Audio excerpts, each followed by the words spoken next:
Wildfires in Southern California were national news last week as smoke sullied the skies north and east of Los Angeles.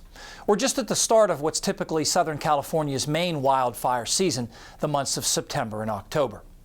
Now, summer in Southern California is typically bone dry, so by this time of year, vegetation and brush have had lots of time to dry out. That's certainly been the case this summer. Here's rainfall since June 1st. 1,500ths in downtown Los Angeles is about the highest I could find, and that all fell way back in the first week of June. Exacerbating the situation in California is a drought that's been around for the better part of 3 years. Here's the drought monitor for the West. The severity of dryness increases as the colors go from green to yellow to brown to red.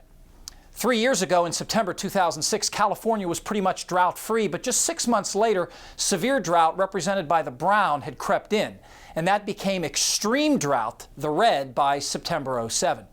The drought did relax a bit in 2008, but still covered most of the state. And that's been the case this year as well. Here's the most recent drought monitor from just last week.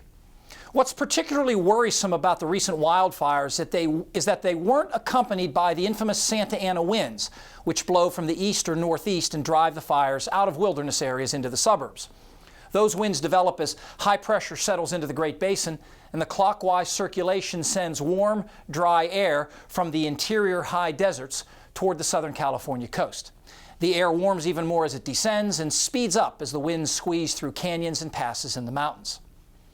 The still burning station fire has charred more than 160,000 acres of the Angeles National Forest, making it the largest fire in modern history in Los Angeles County.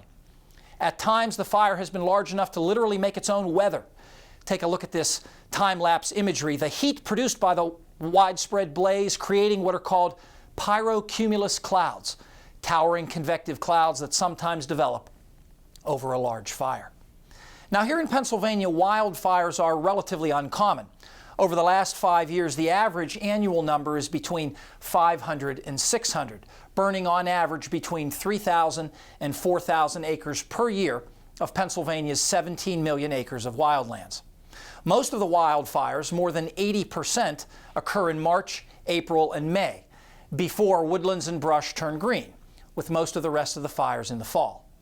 Certainly here in Pennsylvania, Smokey Bear's assertion that only you can prevent forest fires rings very true, given that people are responsible for about 98% of the wildfires in the state.